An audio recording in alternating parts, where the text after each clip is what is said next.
सनातन पर पूरे देश में सियासी बवाल मचा है और इस बीच प्रधानमंत्री नरेंद्र मोदी का सभी मंत्रियों को निर्देश उन्होंने दिया। सूत्रों की अगर माने तो पीएम मोदी ने सभी मंत्रियों से कहा कि सनातन पर तथ्यों के साथ बात करें, उदयनिधि के बयान पर सही तरीके से जवाब दें। वहीं पीएम ने मंत्रियों को यह भी निर्देश दिया कि भारत और इंडिया पर ना बोलें। मंत्रियों की बैठक में पीएम मोदी ने यह निर्देश दिया है।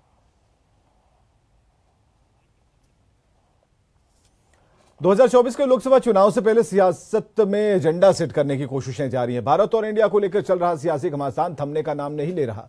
बीजेपी विरोधियों पर हमलावर रहे तो महागठबंधन के नेता बीजेपी पर पलटवार कर रहे हैं। आखिर देश के नाम को लेकर क्यों नेताओं के बीच जुबानी जंग जारी है? रिपोर्ट देखिए। इंडिया और भारत नाम पर चल रहे विवाद को लेकर बीजेपी लगातार विपक्ष पर हमलावर है। पार्टी सांसद सुशील मोदी ने कहा है कि लोग बेवजह आपत्ति जता रहे हैं। इंडिया माता की जय नहीं, भारत माता की जय होता है। अगर लालू प्रसाद यादव, नीतीश कुमार और राहुल गांधी में हिम्मत है तो इंडिया माता की जय कहकर दिखाएं। अगर 75 साल तक भारत शब्द का प्रयोग नहीं हुआ, इंडिया का प्रयोग हुआ, तब अगर भारत सरकार भारत का प्रयोग करे इसमें क्या आपत्ति है? हम भारत माता की जय बोलते हैं। अगर हिम्मत है तो नीतीश कुमार, लालू यादव, राहुल गांधी इंडिया माता की जय बोलकर दिखाएं। तो इंडिया माता की जय तो नहीं बोलेंगे, भारत माता की जय बोलेंगे। वहीं बिहार बीजेपी के अध्यक्ष सम्राट चौधरी ने भी जेडीयू पर तंज कसते हुए कहा कि ललन सिंह और नीतीश कुमार ने भी अपना नाम बदला है। ललन जी ने अपना नाम बदला था, 2000 में राजीव रंजन सिंह थे और 2009 के चुनाव में राजीव रंजन सिंह ललन सिंह हो गए। तो उन्होंने नाम बदला था। हमारे तो बड़े भाई हैं तो हम लोग तो उन्हीं के अनुकरण को करते हैं। दूसरा कि नीतीश जी का नाम तो किसी ने बदला नहीं, उनके बड़े भाई ने कहा पलटू कुमार है। देश के नाम को लेकर छिड़ी बहस के बीच तेज हुई सियासी बयानबाजी के बीच जेडीयू नेता केसी त्यागी ने कहा है कि इंडिया गठबंधन को भारत नाम से आपत्ति नहीं, पर इंडिया नाम को हटाए जाने से है। नहीं, हमें भारत नाम पर ऐतराज नहीं है, लेकिन इंडिया को एक्सक्लूड करने पर ऐतराज है। ये संविधान के प्रेम्बल में उल्लेख है इसका, इंडिया दैट इज भारत। और ये कोई भारतीय जनता पार्टी या कांग्रेस के नेताओं ने नहीं दिया है। पंडित कमलापति त्रिपाठी से लेकर के हरि विष्णु कामत तक जो बड़े बड़े लोग उस जमाने में थे, सेठ गोविंदास जी, उन सब लोगों ने मिलकर के कहा रहने दीजिए इसको, इंडिया दैट इज भारत, राज्यों के संघों का समूह। देश के नाम को लेकर भारत और इंडिया शब्द से परहेज करने की अपील खुद प्रधानमंत्री नरेंद्र मोदी ने केंद्रीय मंत्रियों से की है। ऐसे में नेताओं की अपने अपने तर्क और कुतर्कों से सियासत से ज्यादा अपने अपने एजेंडे ही नेता सामने रख रहे हैं, जिससे कोई फायदा नहीं। Bureau report, news 18। जेडीयू प्रदेश कार्यालय में आईएनडीआईए गठबंधन के लगे पोस्टर पर विवाद शुरू हो गया। विवाद इतना बढ़ गया कि 1 घंटे के भीतर ही पोस्टर को हटाना पड़ा। दरअसल पोस्टर पर विपक्ष के बड़े नेताओं की तस्वीर लगी है, जिस पर जीतेगा इंडिया, चक दे इंडिया का नारा लिखा था। इस पोस्टर से बिहार के डिप्टी सीएम तेजस्वी यादव और जेडीयू के राष्ट्रीय अध्यक्ष ललन सिंह की तस्वीर गायब थी। पोस्टर लगने की जानकारी जैसे राष्ट्रीय अध्यक्ष ललन सिंह को मिली तो उन्होंने तुरंत पोस्टर हटवाया। ललन सिंह ने पोस्टर लगाने वाले कार्यालय प्रभारी से कहा कि दफ्तर में कोई भी पोस्टर नहीं लगाएं। आप देख सकते हैं कि पोस्टर के बैकग्राउंड में संसद भवन की तस्वीर लगी थी। पोस्टर के केंद्र में बिहार के सीएम नीतीश कुमार थे। सीएम की बाईं तरफ राहुल गांधी और दाईं तरफ कांग्रेस की राष्ट्रीय अध्यक्ष मल्लिकार्जुन खड़गे थे और इनके पीछे आईएनडीआईए गठबंधन के सभी प्रमुख नेताओं की तस्वीर लगी थी। नीतीश कुमार का कद पोस्टर में बड़ा दिखाया गया था। पोस्टर में नीतीश कुमार की तस्वीर सेंटर में लगी थी, जबकि उनके बाईं ओर राहुल गांधी के बाद अखिलेश यादव, हेमंत सोरेन, अरविंद केजरीवाल, उद्धव ठाकरे, सीताराम येचुरी, महबूबा मुफ्ती और सबसे अंत में दीपंकर भट्टाचार्य थे। वहीं दाईं ओर कांग्रेस के राष्ट्रीय अध्यक्ष मल्लिकार्जुन खड़गे के बाद आरजेडी अध्यक्ष लालू प्रसाद, ममता बनर्जी, एमके स्टालिन, शरद पवार और आखिर में फारूक अब्दुल्ला की तस्वीर लगाई गई थी।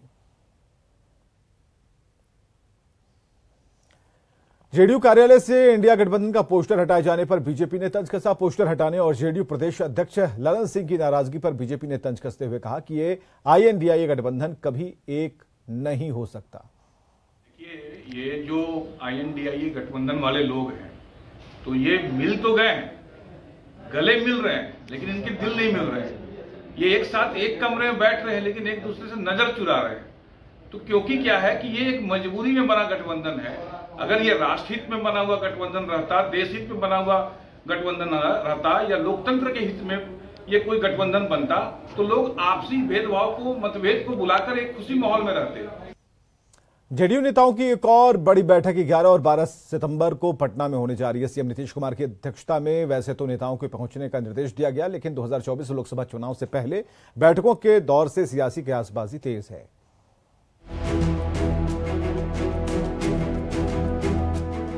समय से पहले लोकसभा चुनाव की आशंका के बीच बिहार में सियासी हलचल तेज है। सियासी दौर के बीच जेडीयू सबसे आगे है। इसी कड़ी में नीतीश कुमार 11 और 12 सितंबर के बीच 2 दिन तक पार्टी संगठन के नेताओं के साथ महत्वपूर्ण बैठक करेंगे, जो काफी अहम मानी जा रही है। नीतीश कुमार ने आशंका जाहिर की है कि लोकसभा चुनाव समय के पहले हो सकता है। उनके इस बयान के बाद बिहार में सियासी हलचल बेहद तेज है और तमाम राजनीतिक पार्टियां तैयारी में जुट गई है। चुनाव कब होगा ये फिलहाल कोई नहीं बता सकता, लेकिन नीतीश कुमार के इस बयान के बाद जेडीयू में हलचल काफी तेज देखी जा रही है और पूरे बिहार में जमीनी स्तर पर जेडीयू की मजबूती क्या है, कमजोरी क्या है, ये अपने नेताओं की जुबानी जानना चाहती है। और इसीलिए मुख्यमंत्री के साथ 2 दिनों की इस महत्वपूर्ण बैठक को कई मायनों में बेहद महत्वपूर्ण माना जा रहा है और माना जा रहा है कि नीतीश कुमार इस दौरान तमाम फीडबैक लेंगे कि पूरे बिहार में जेडीयू की स्थिति क्या है। हालांकि बैठक को लेकर जेडीयू में भी हलचल तेज है। जिला से सभी साथी, जिला अध्यक्ष और जो हमारे प्रमंडल प्रभारी हैं उनके साथ 11 को बैठक है और उसके बाद 12 को जो है प्रखंड अध्यक्ष और विधानसभा प्रभारी उनके साथ बैठक और उनके तमाम साथी से जो पार्टी के नेता हैं और पार्टी के पदाधिकारी हैं उनसे मिलेंगे और उनसे रूबरू होंगे। और जो आप देख रहे हैं कि जो हमारा संगठन है, संगठन को मजबूती और संगठन को धारदार बनाने के लिए चाहे वो अपनी जो टिप्स देंगे। पार्टी प्रवक्ता नीरज कुमार कहते हैं कि संगठन के लोगों के साथ नीतीश जी पहले भी मिलते रहे हैं और इस बार बैठक होगी तो जमीनी स्तर की जानकारी मिल सकेगी। दल के साथियों से मिलने का जो सांगठनिक दायित्व होता है, ये प्रदेश अध्यक्ष जी का अधिकार है। अध्यक्ष जी के निर्देशानुसार जो भी संगठन के लोग होंगे उसका नियत समय क्या होगा, नियत डेट क्या होगा, ये उनके। लोकसभा चुनाव तो है, इंडिया गठबंधन भी है, तो स्वाभाविक है दल के कार्यकर्ताओं को ऊर्जान्वित करना वही हमारी। कई मुद्दों पर मंथन कर रही है। देश में एक चुनाव पर बहस तेज है तो भारत और इंडिया को लेकर भी चर्चाएं कम नहीं हो रही।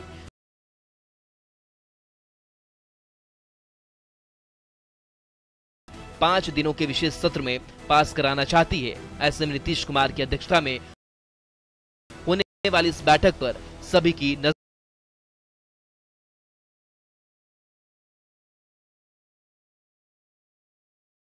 हम पार्टी के राष्ट्रीय अध्यक्ष संतोष कुमार सुमन ने आईएनडीआई गठबंधन पर सवाल खड़े किए। संतोष सुमन ने कहा कि गठबंधन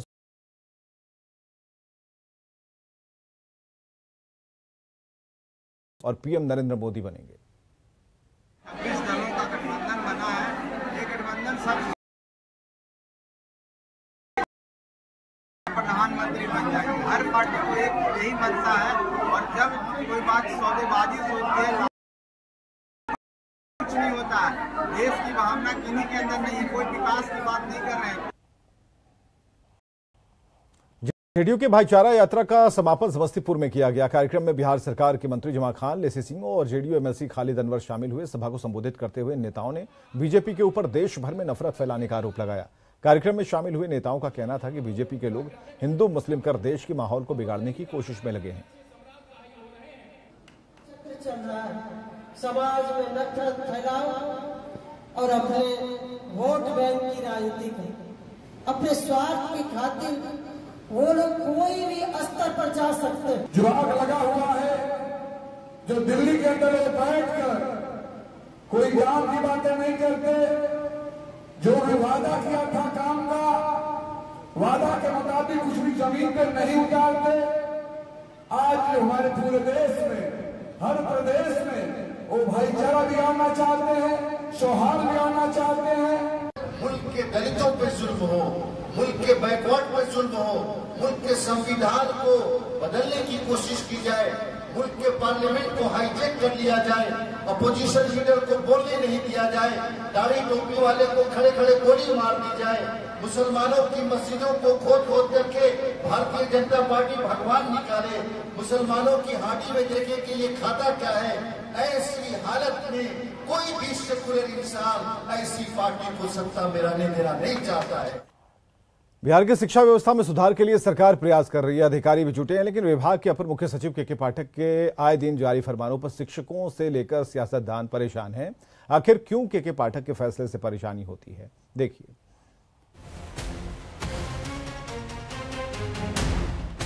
बिहार के स्कूलों में अवकाश कटौती के आदेश को लेकर बवाल थमने का नाम नहीं ले रहा है।